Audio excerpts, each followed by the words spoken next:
এ মূলনীতি কি ইসলামে? শোনেন, এই জায়গাটা একটু ভালো করে শোনেন। নবী সাল্লাল্লাহু আলাইহি ওয়াসাল্লাম বসে আছেন মসজিদে। একজন ব্যক্তি আসলেন, ব্যক্তির গায়ে ধবধবে সাদা জামা, চুলগুলো কুচকুচে কালো, এবং তাকে মদিনার কেউ চিনে না। লা ইউরা আলাইহি আসারুস সাফর, তার গায়ে সফরের কোনো চিহ্ন দেখা যাচ্ছে না। তিনি আসলেন, এসে নবী সাল্লাল্লাহু আলাইহি ওয়াসাল্লামের হাঁটুর সাথে হাঁটু লাগিয়ে দিয়ে বসে পড়লেন। বসে নবীজিকে 4টা প্রশ্ন করলেন। কয়টা প্রশ্ন? 4টা। তার মধ্যে প্রথমটা হচ্ছে আখবিরনি আনিল ইসলাম, হে মুহাম্মদ সাল্লাল্লাহু আলাইহি ওয়াসাল্লাম, আমাকে ইসলাম সম্পর্কে বলো যে ইসলাম কি, ইসলাম কি জিনিস, ইসলামের ব্যাখ্যা কি, সংজ্ঞা কি?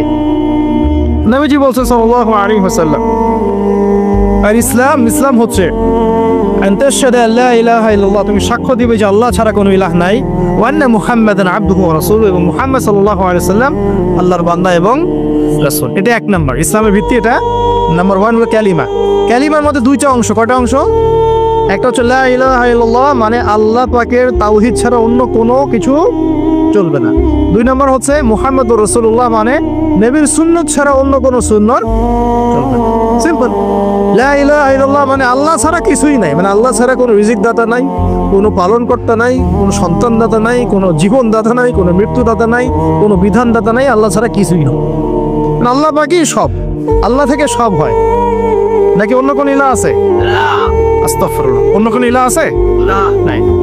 এটা হচ্ছে শিরক মুক্ত তাওহীদের স্টেটমেন্ট। লা ইলাহা ইল্লাল্লাহ মানে শিরক মুক্ত তাওহীদ। শুধু এটা মুখের জিকির না, পালন করে দেখাতে হবে। যদি ইবাদত বন্দেগীতে আপনি আল্লাহর দাসত্ব করেন, সেজদা দেন, আল্লাহকে সেজদা দেন, ইবাদতে লা ইলাহা ইল্লাল্লাহ ঠিক আছে। অর্থনীতিতে গিয়ে আপনি সুদ খাচ্ছেন, আল্লাহর বিধান মানছেন না, ওখানে লা ইলাহা ইল্লাল্লাহ ঠিক নাই। বুঝতে পারছি না? জীবনের সব ক্ষেত্রেই লা ইলাহা ইল্লাল্লাহ আনতে হবে, তারপরে তো হবে লা ইলাহা ইল্লাল্লাহর কায়েম। দাদা তো হইলো না কিছু।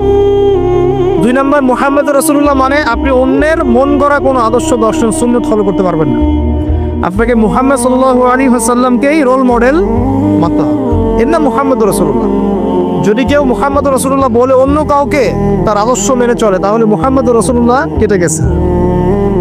এখানে একই কথা, নামাজে দাঁড়িয়েছেন, রাসূলের মতো নামাজ পড়ছেন মাশাআল্লাহ, রোজা করছেন রাসূলের মতো, হজ উমরা সব রাসূলের তরিকায় হচ্ছে, তাসবিহ তাহলিল সব রাসূলের তরিকায় হচ্ছে, অর্থনীতিতে গিয়ে আর রাসূলের তরিকা চলে না, তাহলে এখানে আর মুহাম্মদ রাসূলুল্লাহ থাকলো না। আমি মনে হয় বুঝাতে পারছি না। মানে জীবনের সব ক্ষেত্রেই লা ইলাহা ইল্লাল্লাহ মুহাম্মদুর রাসূলুল্লাহ থাকতে হবে, শুধু একটা অংশে নয়। এটা 1 নাম্বার। 2 ওয়ান তুকিমাস সালাহ, এবং যখন তুমি সালাত কায়েম করবে। ইসলামের 2 নম্বর পিলার কি? সালাত কায়েম করা। সালাতের বিষয়ে জাস্ট 2টো হাদিস বলে দিই আমি, তাহলে আপনার যথেষ্ট হবে ইনশাআল্লাহ। একটা হাদিসে নবীজি বলেন, মান তারাকা সালাতান মুতাআম্মিদান ফাকাদ কাফার, কেউ যদি ইচ্ছাকৃতভাবে নামাজকে ছেড়ে দেয়, সে ব্যক্তি কিন্তু কুফরি করলো। কি করলো? আমরা যারা নামাজ পড়ছি না, আমরা কিন্তু কুফরির মধ্যে আছি। মুয়াজ বিন জাবাল রাদিয়াল্লাহু আনহু নবীজি বলেন, মান তারাকা সালাতান মুতাআম্মিদান ফাকাদ বারিআত মিন জিম্মাতিল্লাহ, কেউ যদি নামাজ ছেড়ে দেয়, ফরজ নামাজ তার উপর ছেড়ে দেয়, ত্যাগ করে, সে ব্যক্তি আল্লাহ জিম্মাদারি থেকে মুক্ত হয়ে গেল। আল্লাহ জিম্মাদারি নাই তার উপরে, আল্লাহ পাকের কোনো রেসপন্সিবিলিটি নাই তার উপরে, আর আল্লাহ ছেড়ে দিয়েছেন তাকে, যাও। একটা হাদিস আছে, বাইনা রাজুলি ওয়া বাইনা শিরকি ওয়াল কুফরি তারকুস সালাহ, একজন আল্লাহর বান্দা আর একজন কাফের মুশরিকের মাঝে পার্থক্যই নামাজ। নামাজ নাই, ইসলাম নাই। শুধু আইওয়া শোডাউন দিয়ে কিচ্ছু হবে না ভাই, অথচ নামাজ আগে ঠিকঠাক মতো পড়তে হবে। পড়তে হবে না ভাই? আমাদের যুব সমাজ এখন রাত 3:30টায় খেলা দেখতে ওঠে, তাহাজ্জুদে ওঠার সুযোগ হচ্ছে না, ফুরসত হচ্ছে না। 3:30 4টা হলেও উঠতে হবে, অ্যালার্ম দিয়ে রাখবে, আর্জেন্টিনার খেলা আছে, কিন্তু আরেক ঘন্টা পরে ফজরের নামাজ, ওই খেলা দেখি ঘুম, ফজরের নামাজ না। এই যে ঢাকায় দেখলেন না, ছবি দেখলে মনে হয় একটা তিল পরিমাণ জায়গা নেই মানুষের দাঁড়ানো, পর্দার সামনে একটা তিল পরিমাণ জায়গা নেই মানুষের দাঁড়ানো। হই হুল্লা করতেছে, নাচছে, গাচ্ছে, স্মোক করতেছে, ড্রিঙ্কস করতেছে, মিডিয়া এগুলোকে প্রমোটও করতেছে। মিডিয়া প্রমোট করতেছে মানে কি? মিডিয়া দেখাচ্ছে মানে বিশ্ব কত ভালো আছে এখন, কত সুখ আমাদের। হ্যাঁ, আমাদের সুখী সুখ, খালি সুখে সমৃদ্ধ জীবন যাপন করতেছে, খেলা দেখতেছে, নাচতেছে নাকি। অথচ দেখেন ইকোনমিক সেকশনের কি অবস্থা, দেখেন কি অবস্থা দেশ। এই যে আমাদের সমাজের, যুব সমাজের নৈতিকতার অবস্থাগুলো দেখেন, ধর্ষণের হার দেখেন, জেনার হার দেখেন, মাদকাসক্ত মানুষদের হার দেখ, কত হারে মানুষ মাদক খাচ্ছে, পরকীয়ার হার দেখেন, ব্লু ফিল্মসের হার দেখেন। ওদের ভাবখানে এমন যে খুব সুখ আমার জীবনে, খেলো আর খেলো। খেলার দলিল তো কোরআনে আছে তো। হ্যাঁ, আল্লাহ পাক বলছেন এই দুনিয়ার জীবনটা হচ্ছে খেলতামাশার দোকান। খেলার দলিলও কোরআনে তো আছে। ওমা হাযিহিল হায়াতু দুনিয়া ইল্লা মাতাউল গুরুর, এরকম একটা আয়াত আছে সূরা হাদীদের মধ্যে। আল্লাহ পাক আছে, আল্লাহ পাক বলেছেন যে ইলামু, তোমরা জেনে রাখো, আন্নামাল হায়াতুদ দুনিয়া লাইবু ওয়া লাহু, তোমরা জেনে রাখো যে এই দুনিয়ার পুরো দুনিয়ার জীবনটাই খেলা, খেলতামাশা। ওয়া লাহু, ঠাট্টা হাসিঠাট্টা, মানে এটা কি বলা বাংলা দিয়ে, ভ্রম, ভ্রম, মায়া মোহ ভ্রম। তোমরা জেনে রাখো দুনিয়ার জীবনটা খেলা, খেলতামাশা, ভ্রম, মিছে মায়া। ই'লামু আন্নামাল হায়াতুদ দুনিয়া লাইবু ওয়া লাহু ওয়া যিনাতুন ওয়া তাফাখুরুম বাইনাকুম ওয়া তাকাসুর, এবং দুনিয়ার জীবন হচ্ছে একে অপরের সাথে প্রাচুর্যের প্রতিযোগিতা। এগুলা আল্লাহ পাক বলছেন। তো খেলার দলিল তো কোরআনেও পাওয়া যাচ্ছে না? দুনিয়ার জীবনটাকে আল্লাহ বলছেন ওমা হাযিহিল হায়াতুদ দুনিয়া ইল্লা মাতাউল গুরুর, পুরো দুনিয়ার জীবনটাই হচ্ছে মাতাউল গুরুর, প্রতারণা, ধোঁকা, মরিচিকা ছাড়া কিছুই না। আর প্রমোট করা হয় যে বিউটি কন্টেস্ট হচ্ছে, মনে হচ্ছে কত সুখ আমাদের।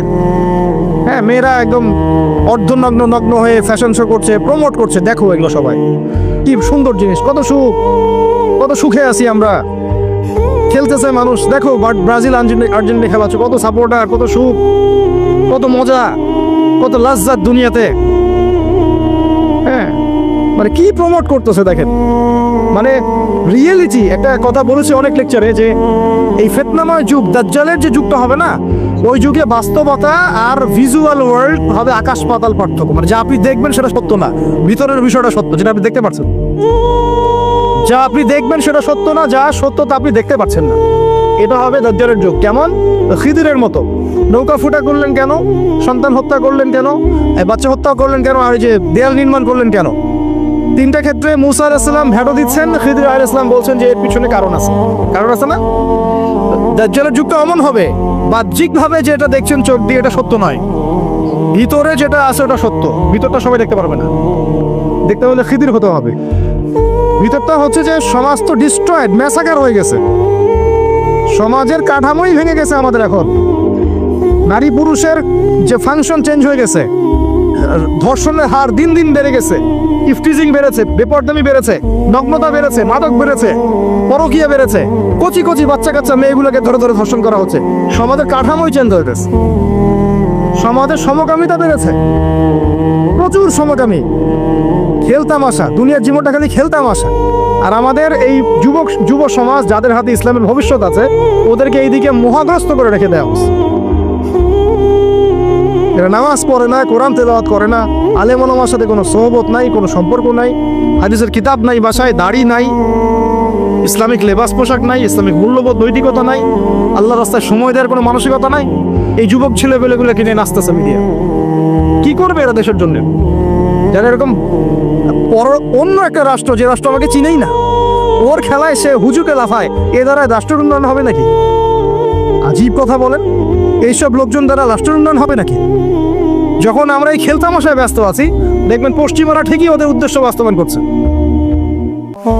কি আশ্চর্য একটা অবস্থা, কি আশ্চর্য! মানে এত সুখে আছি আমরা, এতই সুখ, খাবার, পানি, বাসস্থান, বেকারত্ব, কত সমস্যা নিয়ে ভুগতেছি আমরা, এতই সুখ যে বিশ্বকাপে নাচতে হবে আমাদেরকে। আবার এটাকে মুসলিম কান্ট্রির মধ্য দিয়ে জায়েজ করে নেওয়ার একটা পায়তারা চলছে। আয়োজন করেছে এক মুসলিম কান্ট্রি, খেলেছে আর এক মুসলিম কান্ট্রি। হ্যাঁ, এখন এটাকে দলিল নিয়ে এসে এটাকে জায়েজ করে একটা টেন্ডেন্সি চলছে, ফাইজলামি শুরু করছে।